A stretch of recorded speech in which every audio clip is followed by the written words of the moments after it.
Ahoj, tady je Radek. Vezmu vás na Hello there, this is Radek. I'm taking you to a bee farm today.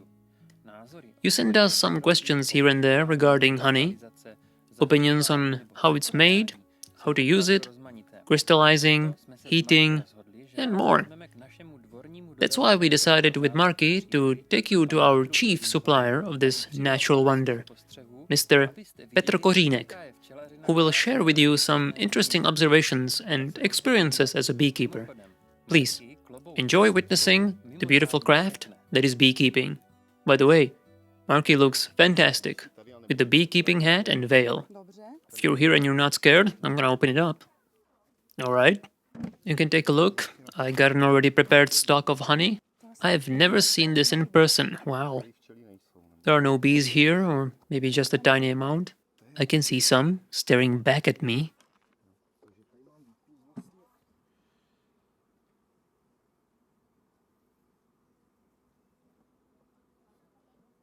The covered parts are stalks of honey. Oh yeah. This part was loaded with eggs. Oh, so they're stocking honey for themselves? Yeah, I'll look for a better frame. This is a larva. Bees will be born here. So how do I recognize a bee and a drone? Drone is larger. Not sure if I can find some here. Look here, right of my hand. A bee is born right now. Here? No, over here. Oh, there it is. Reggie, take a look. Right in front of our eyes. A baby bee. She's still kind of gray. I remember Martina saying that the small baby bees are completely gray. So, we are witnessing a birth of bees, or rather, this one bee.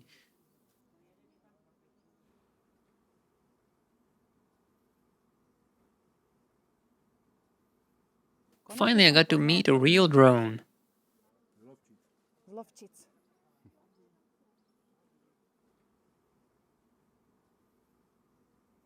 So, Peter, I would love to know, how is it that you have become a beekeeper? Have you inherited the farm, or did you fall in love with it?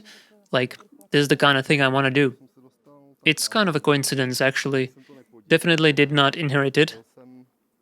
I worked part-time at a bee farm. That's my first experience. At first, I didn't really like it. I was pretty scared. Then I took a real interest in it, and I got myself my own hives. And these smaller boxes, what kind of bees are there? Those are mating nucs. Mating nucs? Yeah, so when I need to mate more bees, I take some of the bees and put them in 2 or 3 frames and put them into these boxes with bee larvae. Bees develop a queen, and before autumn comes around, these 2 boxes will be full of bees. So all of these are the nucs. Here she is. I have marked it white. The queen bee. I see. She's so big. These mating yards are in polystyrene. Is there a special reason for that? It keeps warmth better than wood. These hives are in plastic and these are wood. This is plastic? I wouldn't even know.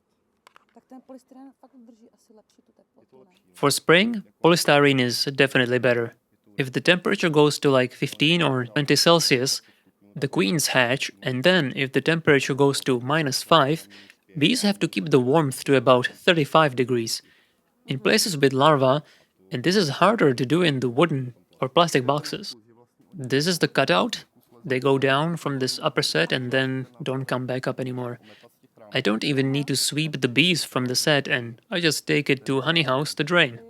I see. I was struggling trying to imagine how they fly around the beehive back and forth, up and down, or yeah, they just go down and don't come back up anymore. But looking at you, you're totally chill. You don't need the net or anything like I do. And sometimes I do. Most of the time I do wear the hat and veil. It's pretty nasty for eyes and ears otherwise. Now with autumn coming, it's not so busy anymore. Bees are minding each other, and if they feel something, they sting. I was just thinking, when I tend my garden and work on the lavender, and bees react, and I'm kinda taking their food away, so to speak, they get pretty aggressive about that. So I was wondering, can you recognize the anxiety in the bees? Like, can you tell when it's better to put on the head or something? Right. I get an idea when I see how it opens. I thank God for beekeepers. I was saying it earlier, it's such a marvel. Without bees, we would be all gone within 4 years or something. This world is connected in so many ways, and it's not just about honey, but pollen and trees and other things. We have a lot to appreciate when it comes to bees. It's said that honey is 10% of what a bee does. The rest is the distribution of pollen and all the other things bees do. So honey is really the smaller part of their life.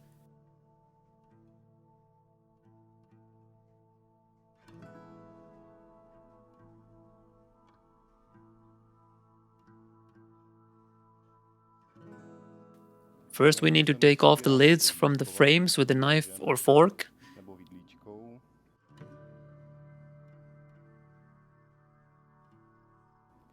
Then we put it into the centrifuge, and that gets us the honey, which is drained out afterwards.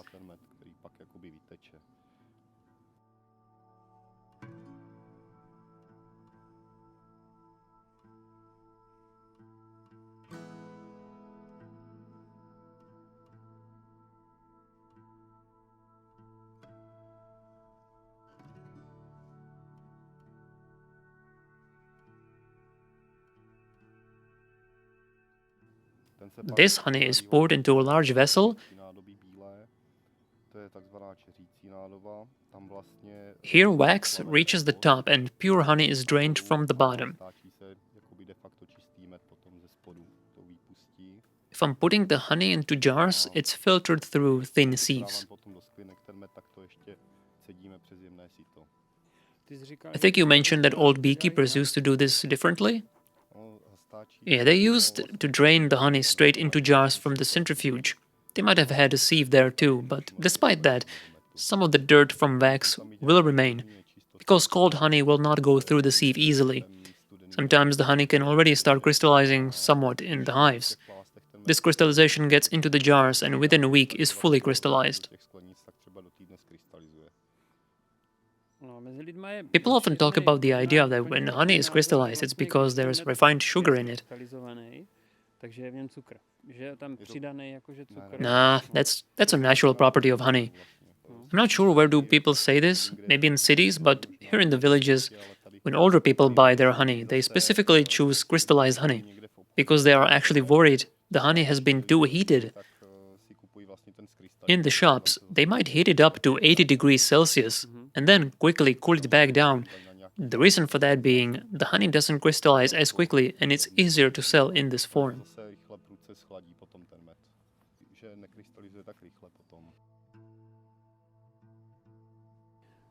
When we were coming back from our visit to Express Menu, we bought honey somewhere in northern Moravia and it was so thick it could be barely poured out of the jar.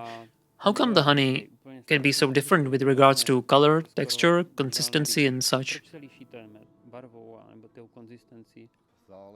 It depends on what did the bees gather. I assume dark honey would be pine honey. You can separate honeys into flower and pine honeys. Flower honey is made from nectar and pine honey comes from aphids. With flower honey, the color, flavor, and fragrance depends on the kinds of flowers the bees tend to, and it also affects the sugars.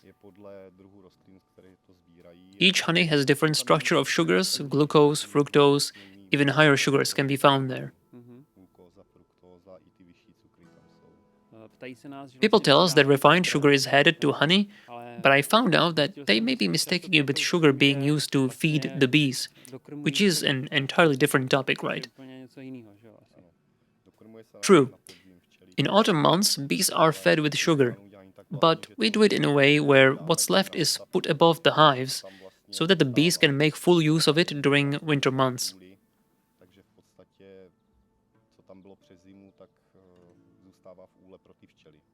So it depends on how everyone tackles this issue. The additional feeding is not necessary. If someone does do it, does it affect the honey itself? Or maybe it's obvious it does affect it, but why is it done in the first place?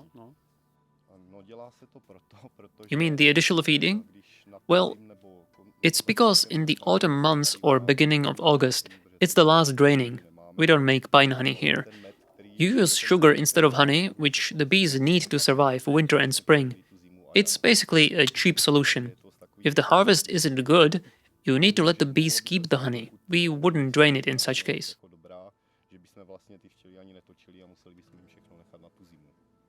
When I was talking previously about bees, I mentioned that for a bee to hatch, you need about 35 degrees of Celsius of warmth. This temperature can be even higher during the summer. So for 2 or 3 months, the temperature is sort of all over the place, but it's definitely very warm in there.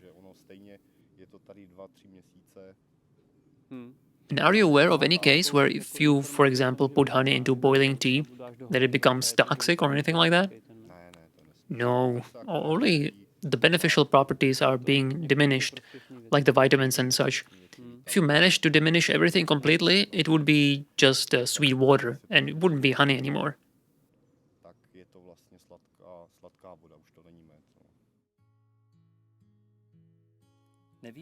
I don't know about you, but I loved it here.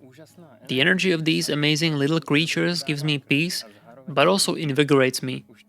It's been a long time since I last waved my arms around in panic when I happened upon a bee, like I was taught once upon a time. And instead, I calmly watched the amazing perfection. I would like to express my and Marky's gratitude to Mr. Petr Kořínek and his family for sharing a beautiful afternoon with us and an excellent treat that sweetens our lives. You can find a link to the website of their farm down below this video. If you're watching this video somewhere other than our site, check us out too, right here, healwithmeal.net, and leave a comment, like, or whatever. It would mean a lot to us if you shared your opinions. And most importantly, eat well and be well. Můžu? No? No. Všichni, co budete mít med od nás, tak budete vědět, že jsem v tom měla ruce. Ten med bude stát 200 korun.